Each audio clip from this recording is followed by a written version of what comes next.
Sydney, thanks for nothing. We'll try and carry on as best we can. I'm sorry, folks. Good evening. This is The Late Show News. And hitting our bulletin tonight, the crisis in Russia looks to be all but over. Violence, of course, flared early this week when President Boris Yeltsin ordered his tanks to attack the ironically named White House. It took them a little while to get going, but they eventually fired up a head of steam. Now, even President Yeltsin joined in on the carnival atmosphere of the siege. Nice shooting, Boris. The Russian people watched on in amazement as their main House of Parliament was bombarded. Some were hit by stray bullets. Others saw what they thought was ticker tape and just had to get in on the action. Can you blame them, really?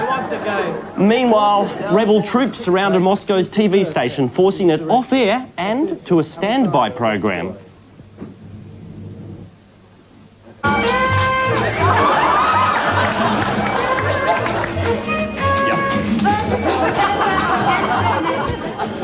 Too much time on our hands this week, I'm afraid. Now to the man himself. Boris Yeltsin now joins us live from Moscow.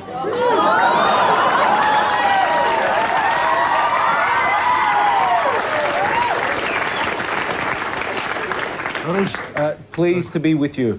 How do you feel about the whole thing now? Fine. I mean, it doesn't really affect me. I just do my job. Oh, sorry, you're talking to Mr. Yeltsin. Sorry. He feels that it was basically a power struggle between people who wanted to control everything. Himself, Rutskoy, and John Fay. What is your view now in retrospect? They were bullies, thugs, heavies. They broke the rules and they would do anything for victory. So what will you do with the coup leaders? No, he's talking about the Brisbane Broncos. I'm sorry, Russian humour isn't that highly developed. It's just a... Vodka comedy.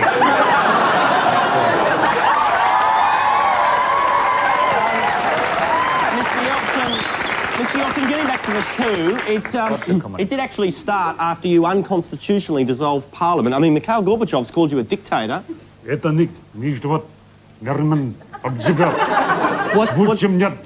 What did he say?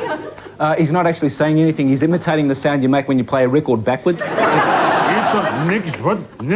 is dead. Paul is dead. I am the walrus. I am the Kippy.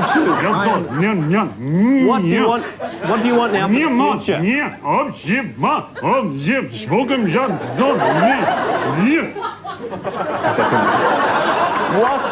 I've warned him. It's okay. What do you want now for the future?